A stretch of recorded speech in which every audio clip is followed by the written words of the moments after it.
Good morning.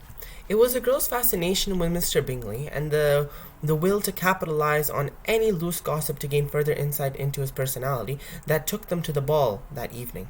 The night of the ball finally prefers the Bennet sisters the opportunity to converse with Mr. Bingley and become cognizant of his demeanor and personality elements. It also foments the girls their first impressions of Mr. Darcy, who is depicted as arrogant and pretentious. Since the audience perceives the situation through the perspective of the Bennets, they themselves become prejudiced against Mr. Darcy. The salient contrast conferred by this excerpt between Mr. Bingley and Mr. Darcy depicts the latter in an intensified negative light, especially the inclusion of his offhand remark demeaning an already cherished character, Elizabeth. This excerpt is imperative in the ontogenesis of the audience's perspective of Mr. Darcy, and in some sense mirrors the perspective of the audience towards Mr. Darcy mirrors that of Elizabeth, as the depiction conveys to them his allegedly imperious pride. This excerpt initiates one of the most renowned and cherished character arcs in contemporary literature. And I will now present the excerpt to the audience.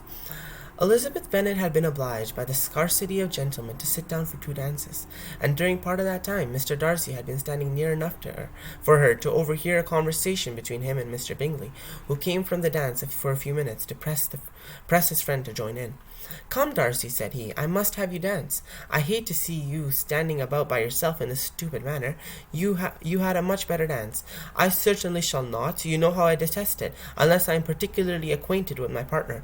At such an assembly as this it would be insupportable. Your sisters are engaged, and there is not another woman in this room whom it would not be a punishment for me to stand up with." "I would not be so fastidious as you are," cried Bingley, "for a kingdom. Upon my honour, I never met so many pleasant girls in my life as I have in this evening, and there are several of them, you see, uncommonly pretty." "You are dancing with the only handsome girl in this room," said Mr. Darcy, looking at the eldest Mrs. Bennet. "Oh, she is the most beautiful creature I ever beheld, but there is one of her sisters sitting down just behind you, who is very pretty, and I dare say very agreeable.